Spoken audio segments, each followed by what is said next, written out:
అండి చూడండి, గుడ్లు తీసుకున్నాను.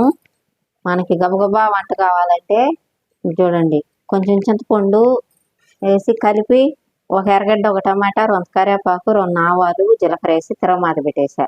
పులుసు చూడండి తెల్లతా ఉంది, చూడండి చూపించండి. పులుసు ఇట్లా తెల్లేటప్పుడు మనకు టైం లేదని కడుతున్నా బావాలి. నేనైతే ఇప్పుడు గుడికి వెళ్ళాలి, వీళ్ళకి కూర చేస్తున్నా, గబగబా అయిపోద్దని ఇట్లా కోడిగుడ్లు కూర కొట్టేసి మనం కూర చేసుకుంటే చాలా టేస్టీగా ఉంటుంది. పిల్లలు ఉండే వాళ్ళకి కూడా బాగుంటుంది ఫ్రెండ్స్. ఇట్లాగా చూడండి, ఇట్లా వేసుకొని ఇట్లా ఉడకాలి బాగా, గుజ్జు గుజ్జుగా కూర బాగా వస్తుంది. మనం స్కూల్కి కూడా పెట్టచ్చు, అంటే చింతపండు టమాటా అన్నీ వేసాం కదా మనం.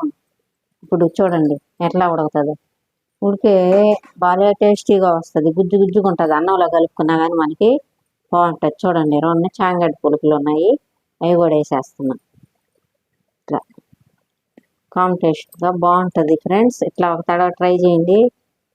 మరి పిల్లలు ఉండేవాళ్ళు మనం ప్రతిరోజు అయినా చేసి పెట్టుకోవచ్చు. కొందరు గుడ్డు తినరు పిల్లకాయలు, వాళ్ళు ప్రతిరోజులాగా చేసి పెట్టుకోవచ్చు మనం, చాలా బాగుంటుంది ఫ్రెండ్స్. ఇట్లా చేయండి ఒక తడవ. మీరేం కూరలు చేశారు ఈరోజు? మేమైతే గుడ్డు కొట్టిపోసి కర్రీలాగా చేస్తున్నా అండి. ఉడికిపోయింది చూడండి. 3 గుడ్లు, 4 చాంగడ్డలు వేసి, ఒక టమాటా, ఒక ఎర్రగడ్డ, అంతే. అన్నీ తరిగాడు పెట్టుకున్నాను. తరిగాడు పెట్టుకొని కొంచెం నూనె వేసి, కారం అయితే ఎక్కువ వేయకూడదు, కొంచెం పులుపు, గోరు పులుపు అంతే.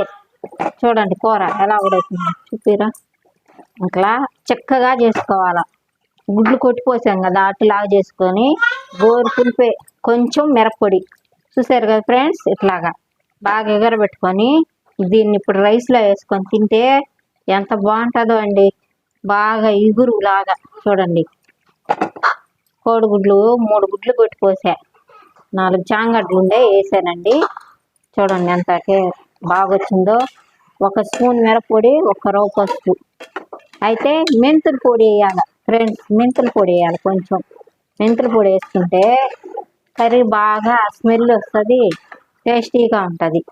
చూడండి ఇట్లా చక్కగా ఉడకబెట్టుకోవాలి. అయితే గబగబా అయిపోద్ది, 10 నిమిషాల్లో అయిపోద్ది కర్రీ మనకి.